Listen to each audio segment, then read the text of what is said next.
I gave my 3D printer base a light base coat of paint, pun fully intended, to seal the wood and prevent the corners and edges from fraying, and I would have finished the job painting it my trademark yellow had the paint not turned out to be rotten after sitting around unused for a few years. So I guess we're gonna have to roll with white as a color for now, at least until I can go out buy some new yellow.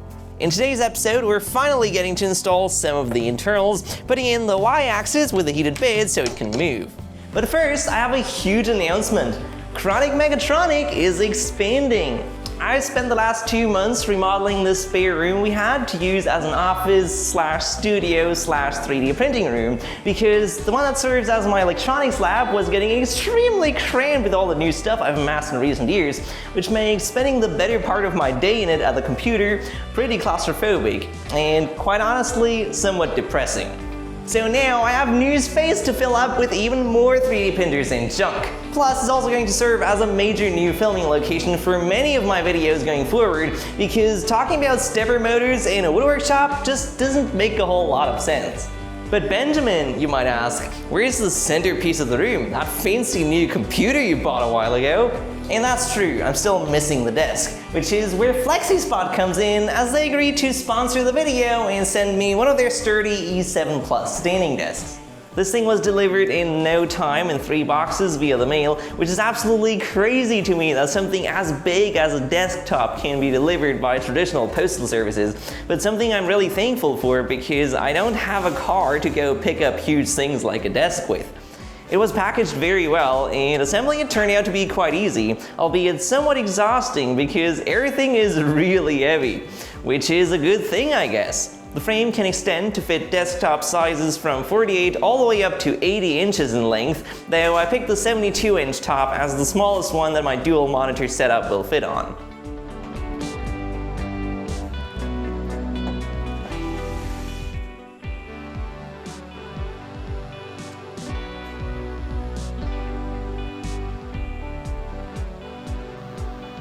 This is their E7 Plus model, which has 4 legs for extra rigidity, and I have to say, it is really solid. Like, I risk tipping it over or having it slip on the floor before the frame starts flexing. Putting my 3D printer on it and running a horrible zigzag at full speed, I can measure just about 0.2 millimeters of wobble, which is pretty much the thickness of 2 sheets of paper, most of which is probably still due to my vinyl floor swishing rather than the desk yielding, because I can still measure some deflection at the feet. It also has a load capacity of 540 pounds, which I say we should put to a test with this awfully heavy shelf.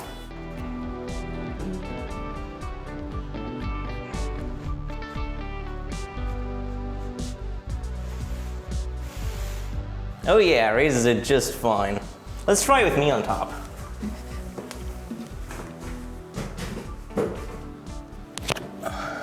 If I can find the button. Oh yeah, still does.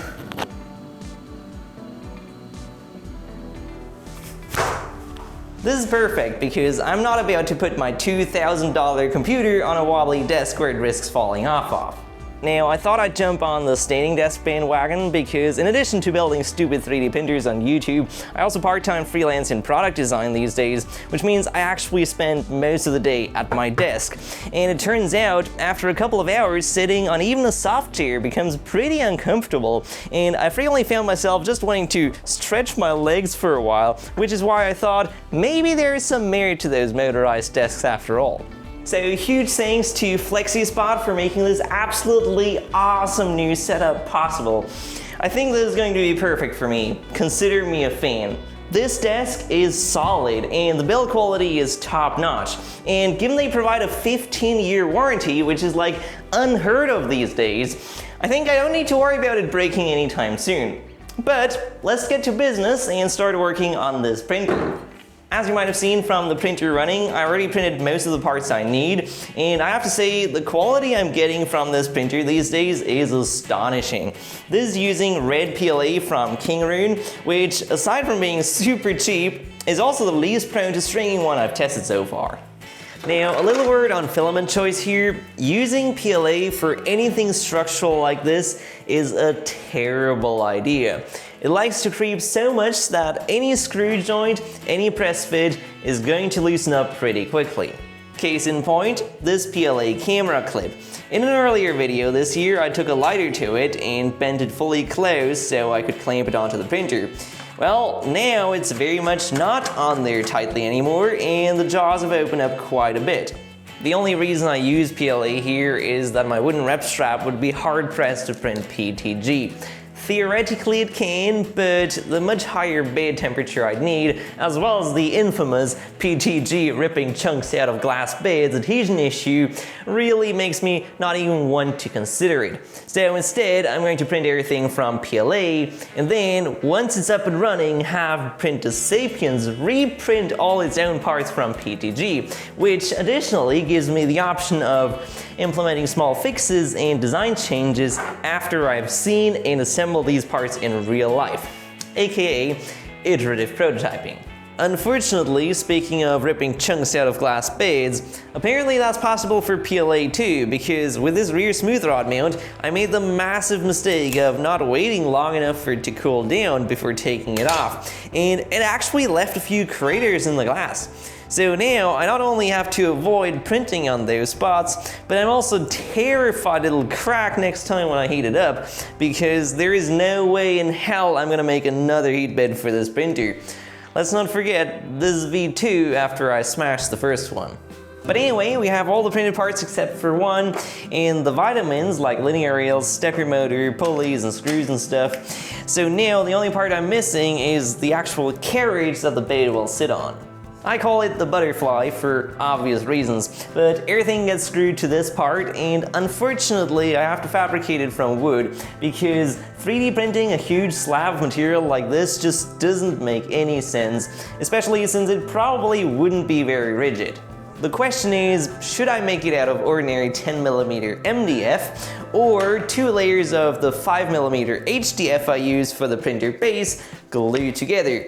I'm pretty sure the HDF is more rigid, but it's also a lot heavier, and since we're dealing with a bed slinger, all that mass has to be accelerated, so I should probably check if the increased rigidity is even worth the mass penalty I would be paying.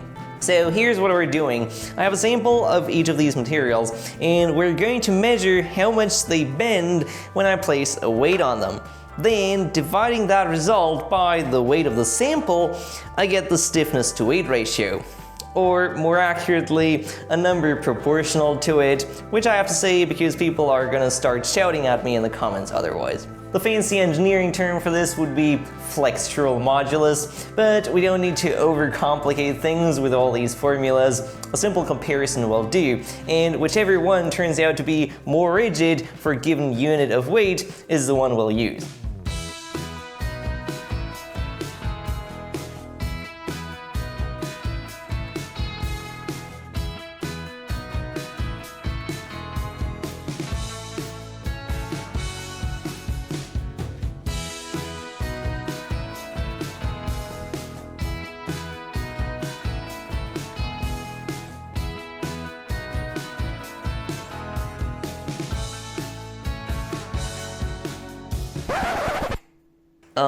Brain fart. Because in this case we're measuring how much it bends, a bigger number is a bad thing, so we actually need to divide the weight of the sample by the amount of deflection we get, not the other way around.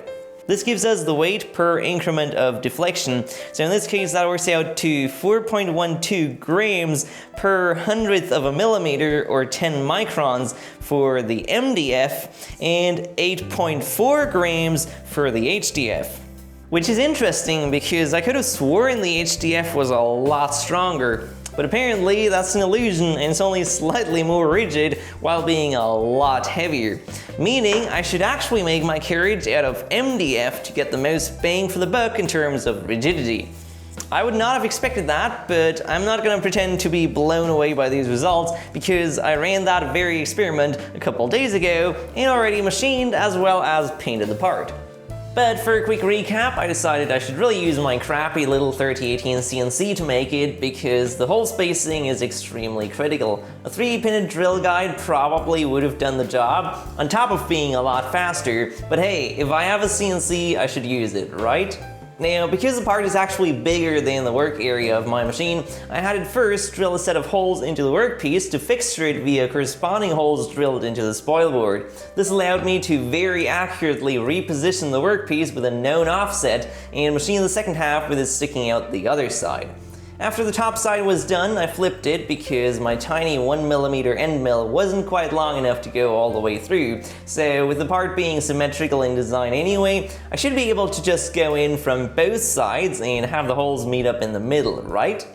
Well, on the second half, I first crashed into my locating dowels, and after ensuring I hadn't lost any steps, the serial connection froze, causing me to lose my 0 reference.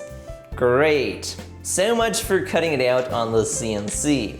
For some reason, on the first half it did manage, the holes still weren't close to meeting in the middle, but I have a drill press and all the holes on the top side had been successful after all, so I have like a built-in drill guide.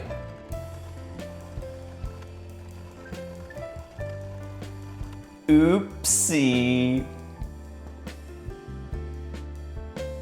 Well, that's great. I thought it was just mirrored, but apparently somehow, somewhere, it wasn't. Anyway, I'm not doing that again. Let's just fill these holes and pretend it never happened, and nobody will be any the wiser.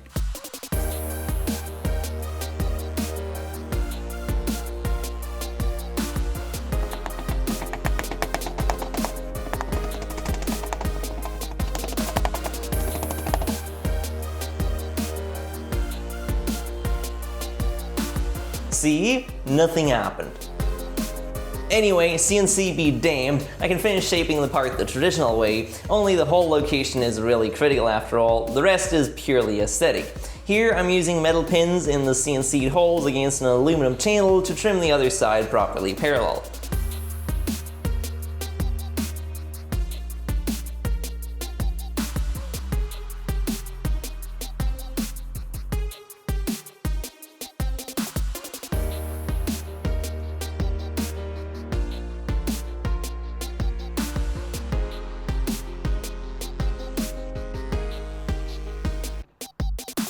And last but not least, a lick of paint. Again, only a white base coat for now until I get some more yellow.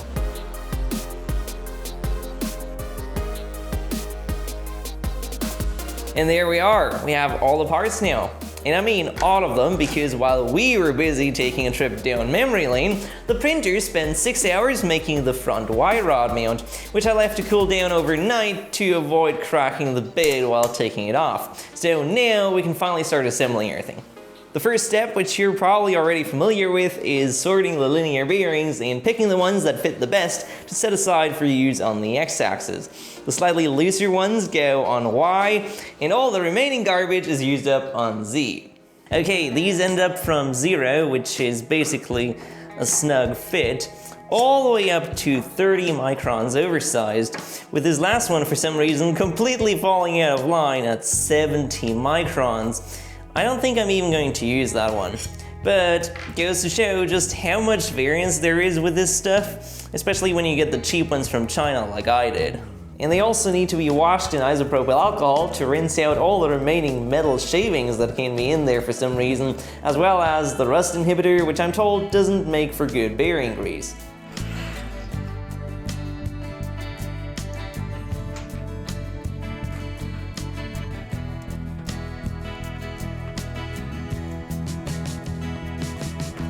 The linear rods on this printer's Y-axis are 450mm long, and these here were actually delivered a millimeter oversized, which is good that they are being generous instead of skimping and cutting them a millimeter short, which could get very annoying, but it also means I need to grind them down a bit, otherwise things won't fit.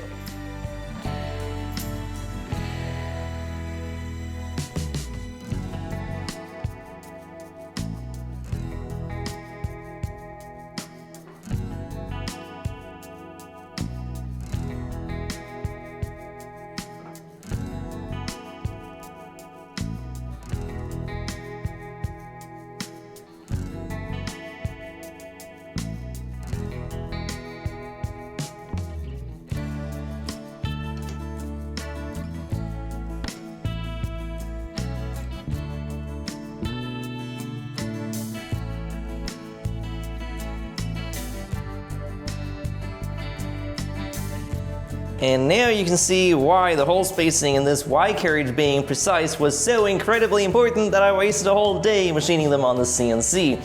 Because the spacing of the smooth rods is determined by these printed rod mounts, which also automatically puts them near perfectly parallel thanks to 3D printed parts inherently being quite accurate, if the mounting holes for the bearings are all over the place, it's gonna bind pretty badly. The original idea for this design had these holes oversized for some adjustability, but the way I ended up executing it here, there is none, because I can just make them to fit, right? Well, so far the holes seem to line up perfectly, so it would appear I can indeed, but let's actually screw them down and see if that holds true.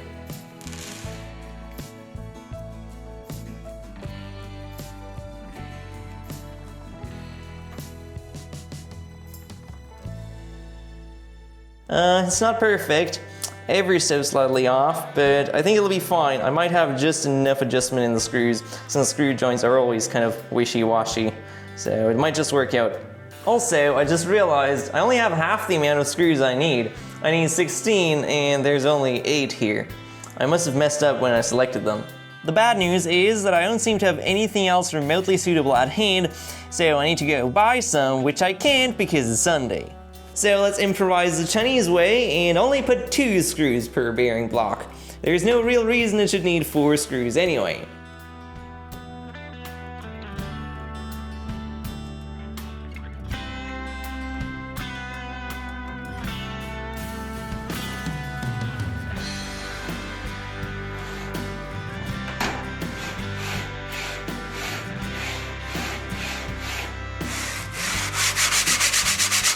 Okay, seems to work. It's a little bit stiff, but doesn't really seem to get any stiffer toward the ends of travel, nor can I feel any binding, so I think we're good.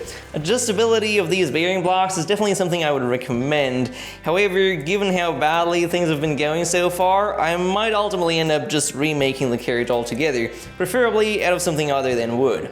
Because if you think about it, the way this is designed is actually quite terrible. You've got the rods spaced apart by these plastic pieces, which are not subject to hygrow expansion, whereas the bearings are attached to a piece of MDF, which totally does expand and contract in response to changes in humidity. So that seems like asking for trouble. Of course, it'll have some impact, but realistically, I don't think it'll even really be noticeable unless relative humidity fluctuates significantly, which at least here, it usually doesn't.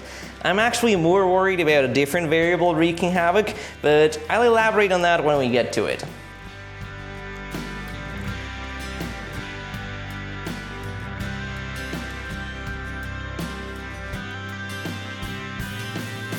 I realized I forgot to install the heatset inserts in the rod mounts, so let's do that next. And as if I had too much money to spend, I already have the right tool for it, so I don't even need to use the soldering tip.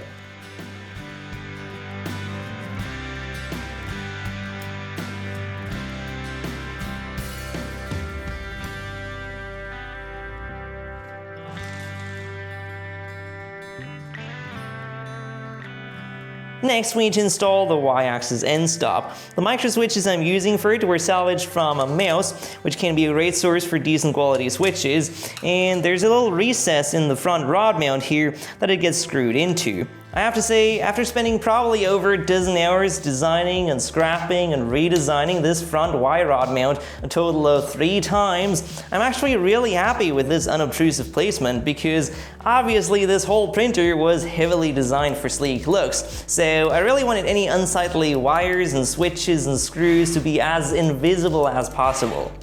The way this just fits is incredibly satisfying, but let's start preparing the bed. I'm using this MK42 Prusa heater, which was sent by a kind viewer, and I first have to replace the cable because the original one is too short for my purposes.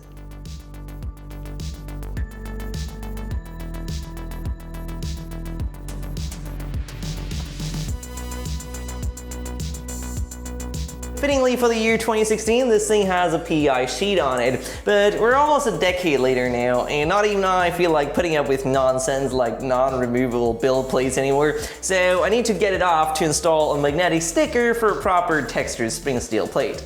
Unfortunately, this thing was stuck, and I mean really stuck. Because people on the internet mentioned heating the bed up to soften the glue, I decided to touch it across 12 volts from an ATX power supply until it was nice and toasty, but I couldn't really feel the PI come off any easier. It was still crazy stuck, only releasing in shreds, and in a process violent enough to cause some very minor injuries that I hope won't get me demonetized here.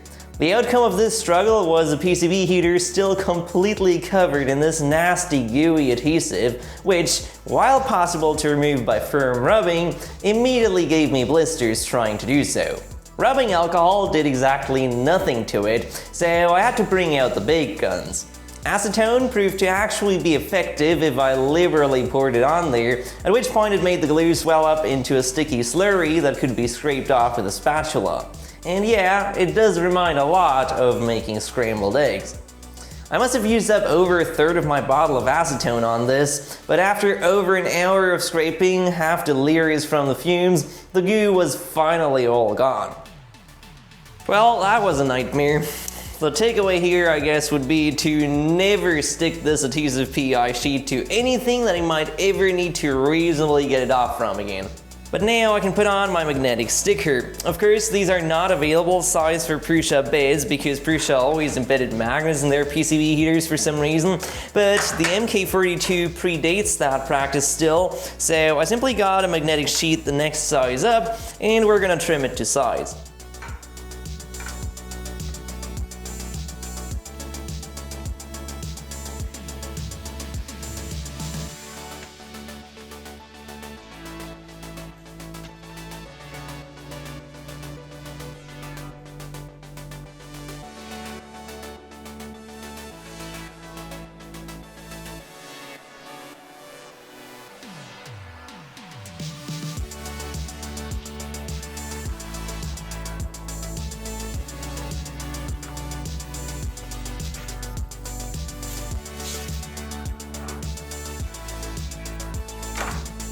Nice! That seems like it should work just fine now.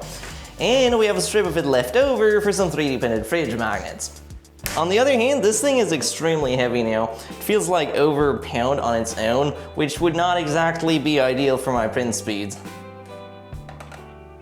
Yeah, let's cross that bridge when we get to it and finally screw it to the carriage. I'm also purposely omitting any bed installation here because that'll need some more thought than I can give it right now, unless I want to turn this printer into a fire hazard as well.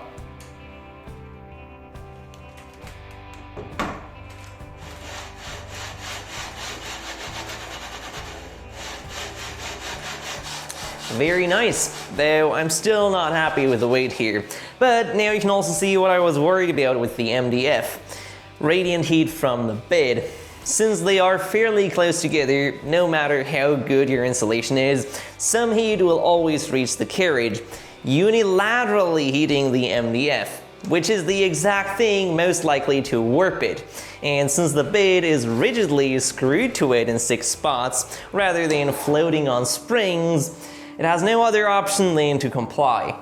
Naturally, to a degree, this might be remediated by the auto bed leveling, so it might not even end up being noticeable, but still, it's not ideal.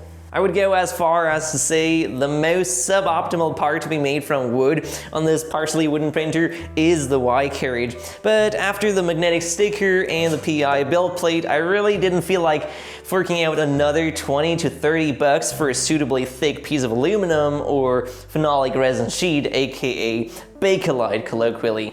Anyway, before we go about installing this Y-axis on the printer, we need to get the timing belt prepared. Because yes, that's exactly how this printer works. You cannot remove or install the timing belt without dismounting the entire Y-axis. Simply because you can't reach it with all the screws holding the bed together only accessible from below. So we first temporarily mount the stepper motor to the front Y-rod mount, including the pulley, then also temporarily the idler pulley. By the way, can we coin a new term? This is the Y-idler, right? Why is it not called the Y-idler?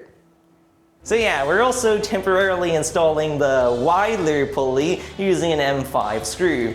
Then I can insert the belt into the belt anchor, route it around the drive pulley and the widler, before fumbling to insert the other end while keeping it decently taut, because there is not much room for tensioning with how little the stepper motor can slide.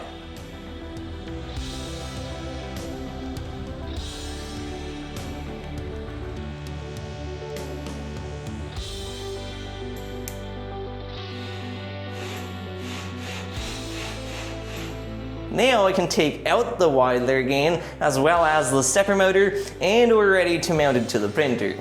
First, I need to fix a mistake I made in the last episode though. This hole should be over here. It's a pass-through for the end stop wiring, and I got it flipped because I accidentally put my drill guide on upside down. Fortunately, I can just put it back on and drill another hole on the correct side this time.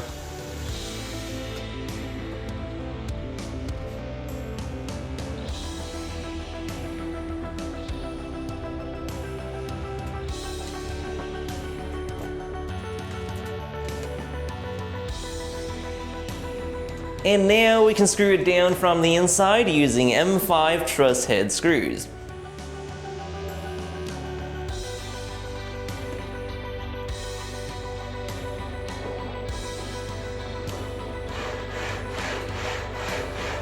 The stepper motor screws on just like that and has a little bit of adjustability for tightening the belt, but we're gonna leave it pushed all the way to the back for now until I get the widler installed. The screw for the widler also goes in from underneath through a couple of washers as shims top and bottom of the idler, and should end up flush with the top of the rear rod mount.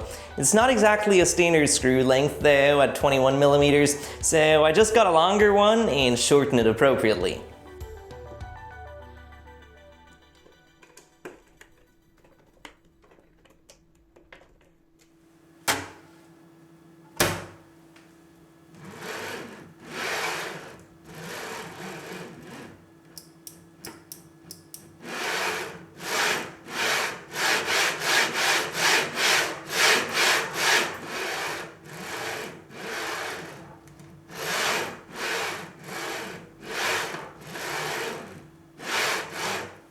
Oh my gosh, that went together so well. It's crazy seeing this in real life now after staring at it on the computer screen for hours. I really love the way this is turning out. It doesn't even really look like DIY anymore with the clean and minimalist design of these wire rod mounts. It feels more like something you would buy, if you know what I mean. Also, the placement of the Y end stop just makes me so happy. Putting it almost anywhere else would have made it stick out like a sore thumb. Here at the back, for example, it would have been in plain sight, on top of the wiring being a lot longer due to the controller being in the front. But yeah, enough self-flattery. There's still plenty to go wrong with this project. Let's power it up and see what it's like running, shall we?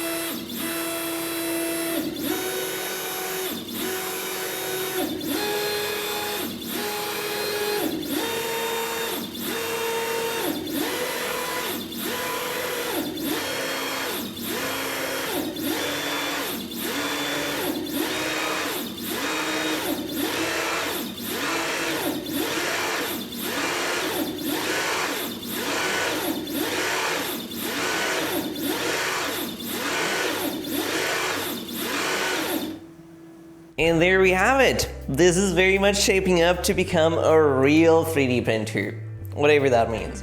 But it's absolutely crazy to think about the order of magnitude of improvement we have from the first 3D printer I ever built to this one. Just looking at it is hilarious. And to top it off, in true RepStrap fashion, the first one is literally enabling me to build this much better one. So yeah, I feel like I'm living the dream right now. I have a whole fancy new 3D printing studio, an amazing computer setup, and my new 3D printer is turning out really nice so far.